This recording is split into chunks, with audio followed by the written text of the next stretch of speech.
ఇక పోరు త్రిముఖమం. ఇక కాంగ్రెస్ ఏపీలో ఆంధ్రప్రదేశ్లో పుంజుకుంటుంది. షర్మిల తన వాగ్దాటితో ప్రజలను ఆకర్షిస్తుంది. అక్కడ ఉన్నటువంటి పార్టీలు ప్రధాన పార్టీలకు ముచ్చమటలు పట్టిస్తూ ఉంది. షర్మిల కాంగ్రెస్ సారథ్యాన్ని వహిస్తున్నటువంటి పరిణామంలో రోజొక పరిణామాన్ని చోటు చేసుకుంటూ రాష్ట్ర ప్రభుత్వంపై విరుచుకుపడతా ఉన్నారు. వైసీపీపై వ్యతిరేకత ఉన్నటువంటి వారిని కూడా తమ వైపు తిప్పుకోవడంలో సక్సెస్ అవుతున్నారు షర్మిల అనే అభిప్రాయం వ్యక్తం అవుతుంది. ఇక్కడ త్రిముఖ పోటీ కూడా జరిగే అవకాశం ఉందనే చర్చ కూడా ఆసక్తికరమైనటువంటి చర్చ అయితే జరుగుతుంది ఏపీ రాజకీయాల్లో. నానాటికి కాంగ్రెస్ బలం పుంజుకుంటుంది. పిసిసి అధ్యక్ష పగ్గాలు చేపట్టినటువంటి వైఎస్ షర్మిల సమకాలీన అంశాలపై అధికారిక ప్రతిపక్షాల కూటమిలను ఇరుకున పెట్టేస్తున్నారు. మరోవైపు వైఎస్ రాజశేఖర రెడ్డి పాలనకు వారసురాలిగా ఫోకస్ అవుతున్నారు. కాంగ్రెస్ పార్టీ లేవనెత్తుతున్నటువంటి ప్రత్యేక హోదా, విభజన హామీలు, ప్రజలపై అలవి కాని భారాల గురించి ఇప్పటిదాకా నిలదీస్తున్నటువంటి వామపక్షాల గొంతుక తోడు కలిస్తే అవకాశాలు ఉన్నాయి. దీంతో ఎవరి విజయ అవకాశాలను షర్మిల దెబ్బతీస్తారనే వైసీపీ కూటమి టీడీపీ కూటమిలో మల్ల గుల్లాలు పడుతున్నాయి. ప్రస్తుతం దీనిపైన ప్రజల్లో జోరుగా చర్చ కూడా సాగుతుంది.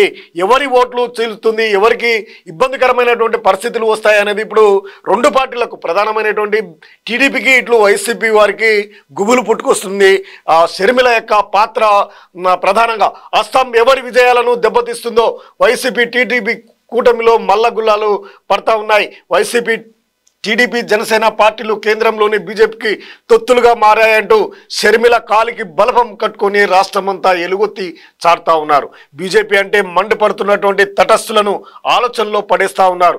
ప్రత్యేక హోదా నుంచి విభజన హామీలు, అమరావతి రాజధాని లాంటి అంశాలపై టీడీపీ వైసీపీ ప్రభుత్వాల వైఫల్యాలను ఆమె ఎండగడుతున్నారు. గత ఎన్నికల్లో వైసీపీకి అలంబనగా నిలిచినటువంటి బీసీ, ఎస్సీ, ఎస్టీ, మైనార్టీ వర్గాలను కేవలం ఓటు బ్యాంకు లాగానే చూస్తున్నారంటూ షర్మిల దుయ్యబడుతున్నారు. ఈ వర్గాలను తిరిగి కాంగ్రెస్ గూటికి దగ్గర చేర్చేందుకు ప్రయత్నిస్తూ ఉన్నారు. అనగారిన బహుజన వర్గాల అభ్యున్నతి కోసం మేనిఫెస్టోలో ప్రాధాన్యత ఇస్తామని భరోసా ఇస్తూ ఉన్నారు. ఇవన్నీ కాంగ్రెస్ బలోపేతం కావడానికి ఎంతో ఉపయోగపడుతుందనే అంశం కూడా ప్రధానంగా వినిపిస్తూ ఉంది. ఇక ఈ పరిస్థితుల నేపథ్యంలో పోరు త్రిముఖంగా ఉంటుందనే చర్చ కూడా ఆసక్తికరమైనటువంటి చర్చ అయితే జరుగుతుంది. దాదాపు కాంగ్రెస్ పార్టీ కనుమరుగైపోయింది ఏపీలో అనే అభిప్రాయం గత ఎన్నికల్లో కూడా ఎక్కడ కూడా ప్రభావితం చూపించలేదు. ఇటువంటి నేపథ్యంలో షర్మిల తన కాలుకు బలపం కట్టుకొని గతంలో వైసీపీ అభివృద్ధి కోసం, వైసీపీ తన అన్న కోసం విస్తృతమైనటువంటి పర్యటనలు చేసి ప్రజలను ఆకర్షించినటువంటి షర్మిల ఇప్పుడు కాంగ్రెస్ పార్టీకి సారథ్యాన్ని వహిస్తూ కొత్త ఊపును, కొత్త జోస్ను కాంగ్రెస్ పార్టీకి తెస్తుందనే చర్చ జరుగుతుంది. షర్మిల వల్ల ఇటు వైసీపీకి నష్టం జరుగుతుందా, టీడీపీకి నష్టం జరుగుతుందా అనే దాని మీద ఇప్పుడు మల్ల గుల్లాలు పడుతున్నారు. తలలు పండినటువంటి రాజకీయవేత్తలకు కూడా అర్థం కాని పరిస్థితి. ఆమె అణగారిన వర్గాలకు సంబంధించినటువంటి వారిని తమ వైపు ఆకర్షించడానికి విశ్వ ప్రయత్నాలు చేస్తూ ఉన్నారు. దేశంలో ఇప్పుడు ఉన్నటువంటి ప్రధాన పార్టీలు అన్ని కూడా బీజేపీకి మద్దతుగా పలుకుతున్నటువంటి నేపథ్యం.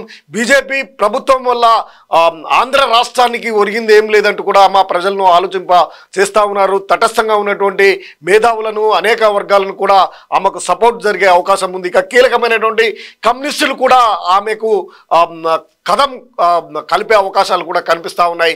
కమ్యూనిస్టులతో పొత్తు పెడితే దాదాపు ఈమె జోస్కు కమ్యూనిస్టుల యొక్క పోరుబాట తోడైతే అక్కడ త్రిముఖ పోటీ తప్పదనే అంశం కూడా ప్రధానంగా కీలకంగా రాజకీయ వర్గాల్లో చర్చ అయితే జరుగుతుంది. ఆమె ప్రధానంగా ఎస్సీ, ఎస్టీ, బీసీ వర్గాలను బలోపేతం చేస్తూ వారికి మరిన్ని టికెట్లు ఇవ్వటము, మేనిఫెస్టోలో వారికి సంబంధించినటువంటి అంశాలనే ప్రధానంగా ప్రస్తావిస్తూ వారిని చేర్చడానికి విషయ ప్రయత్నాలు చేస్తూ ఉంది. దీంతో ఇప్పటివరకు వైసీపీకి తీవ్రమైనటువంటి నష్టం జరుగుతుంది అనే అభిప్రాయం ఎక్కువగా ఉన్నటువంటి నేపథ్యంలో ఇప్పుడు షర్మిల యొక్క బలోపేతం, ఆమె చేస్తున్నటువంటి వాగ్దాటి ఆరోపణలు టీడీపీ కూడా ప్రభుత్వ వ్యతిరేక ఓటు షర్మిలకు పడ్డట్టయితే టీడీపీ కూడా ఇబ్బందికరమైనటువంటి పరిస్థితులే వస్తాయనే అంచనా కూడా ఇప్పుడు ఆంధ్రప్రదేశ్ రాష్ట్ర రాజకీయాల్లో చోటు చేసుకుంది. ఇక ఏదేమైనప్పటికీ త్రిముఖ పోరు తప్పదనే అభిప్రాయం అయితే ఇప్పుడు వ్యక్తమవుతుంది.